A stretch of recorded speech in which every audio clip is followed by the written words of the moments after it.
సంఘంలో ఉన్న ప్రతి ఒక్కరికి పేరు పేరున నా వందనములు తెలుపుతున్నాను.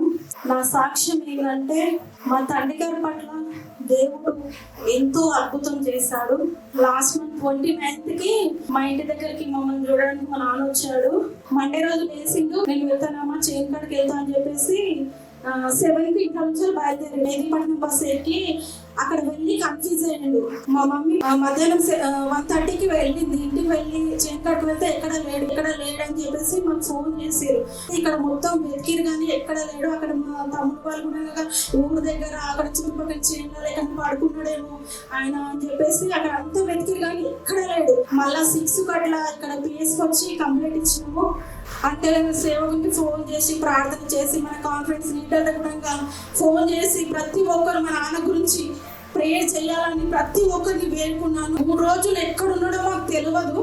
కానీ ఆ రోజు గురువారం రోజు నాకు ఫోన్ వచ్చింది, ఇట్లా పిఎస్ కార్డ్ రావాలని చెప్పేసి. అంటే సడన్ గా చెప్పకుండా వెళ్ళిపోయాడు.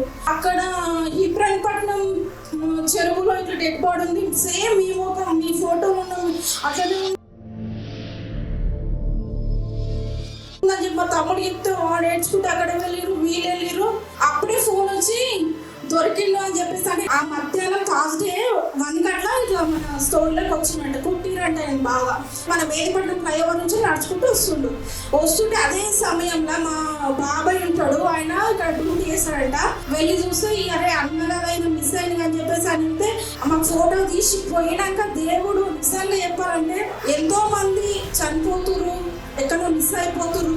కానీ మా నాన్నను నిజంగా సంఘ ప్రార్థన, నా ప్రార్థన ప్రతి ఒక్కరు ప్రేర్ చేశారు. మా నాన్న ఇప్పుడు మా మధ్యలో ఉన్నాడని దేవుని యొక్క కృప వల్లనే నా సాక్ష్యాన్ని ఆశీర్వదించి దీవించమని కోరుకుంటాను.